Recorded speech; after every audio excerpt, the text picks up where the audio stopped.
យោបល់អាត្មាជូនដល់ក្មួយទី1សូម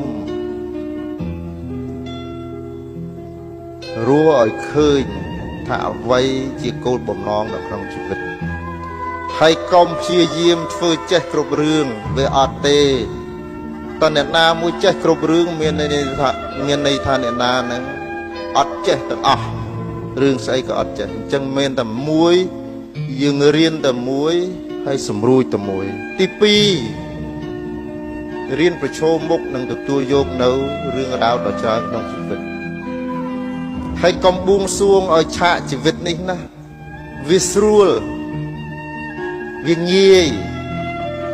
ហើយនឹងមានមនុស្សគ្រប់គ្នាមកសង្គ្រោះក្មួយគ្រប់ពេលដែលក្មួយជួបវិបត្តិអត់ទេក្មួយអត់ទេហើយត្រូវចងចាំថាមានមនុស្សដែលចូលចិត្តក្មួយស្ងាត់ហើយនឹងមានមនុស្សដែលស្អប់ក្មួយស្ងាត់ដែរក្នុងនោះអ្នកដែលស្អប់ក្មួយក៏មានសមាជិកនៃគ្រួសាររបស់ក្មួយដែរដែលមិនចូលចិត្តក្មួយហើយនឹងស្រឡាញ់ក្មួយរឿងនេះជារឿងជីវិតពិតប្រាកដមនុស្សលោកគឺអញ្ចឹង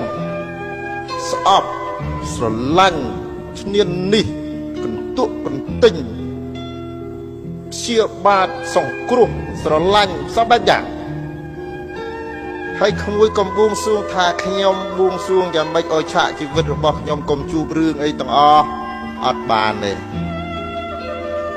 មានតែមួយគឺព្យាយាមរស់ហើយប្រឈមមុខទៅក្នុងជីវិតមានតែប៉ុណ្្នឹងឯងក្មួយហើយរឿងទាំងអស់នេះក្មួយនឹងជួបនៅក្នុងឆាកជីវិត